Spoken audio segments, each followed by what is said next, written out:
Monument makers don't necessarily come to mind when you think of mom and pop businesses. But Denigris Monuments in the Bronx is just that, a multi-generational family-run business that not only fabricates monuments, but also helps families through the grieving process.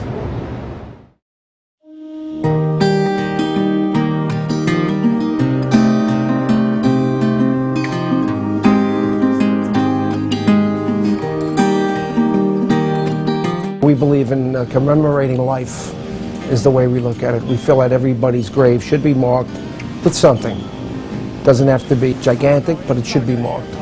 It is quite a heady thing to ponder, but for many of us, the only thing we leave on this earth is our headstone. And for many in the New York City region, it is Denigris Monuments creating them.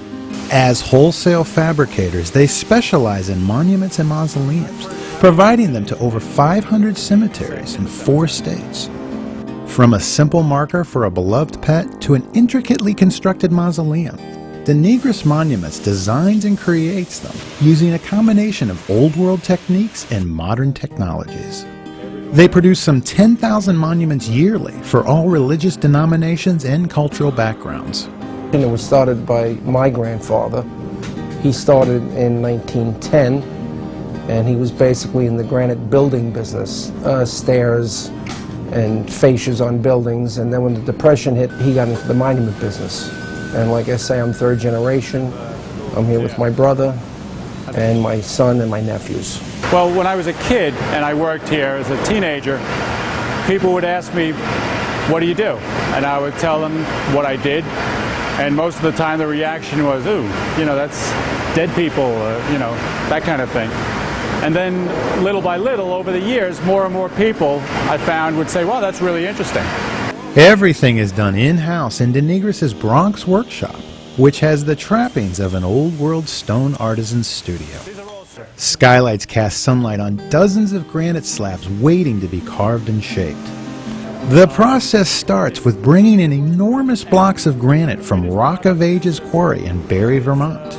It is not unusual to see 20,000-pound slabs of granite moving above on a crane just feet over one's head as they travel to workstations for cutting and carving.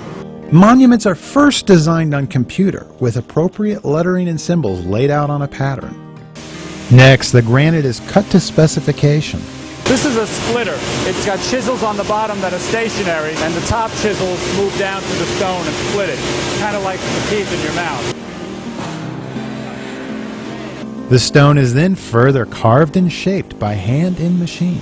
This is my son Evan working the machine. He's 4th generation.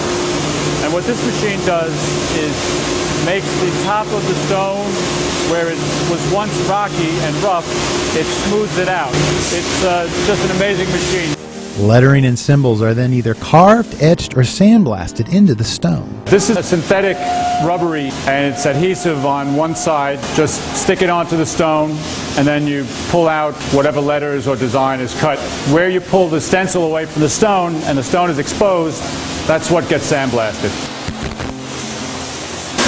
He's etching on a stone now, which is a process where you scratch the surface of the stone, which creates a lighter color against the background of the polish, which is darker. You can make something look as realistic as a photograph with an etching. A lot of these memorials these days are getting really personalized. Like we saw the golf. Right. What's more of the more unusual things you've done? Well, recently we put the 3 Stooges on someone's stone. Working on headstones daily, you might think would be a grim occupation.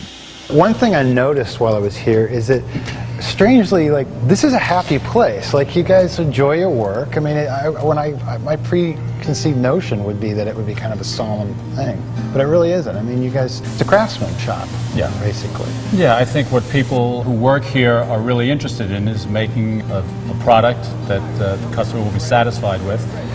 And you don't really think about death. I think you think more about the people that you're making the stone for, who are purchasing the stone. Have you had any really emotional moments with people here at all, or when they see it, they just burst in tears? Yeah, it's always tough if it's children. There's no way around that. No way around that at all. And 9/11, I heard that was not a pleasant time to be around here. That was also rough. you know. But you know, that was one of those things that everybody felt, whether you lost someone or not. I think it was a loss for people.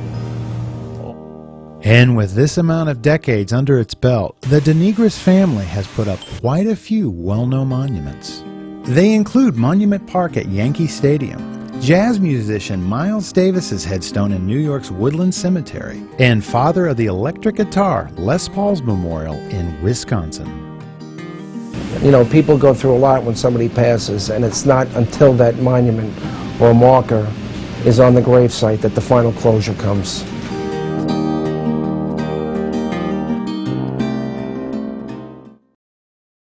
Denigris Monuments is open by appointment only, but you can contact them by phone or online.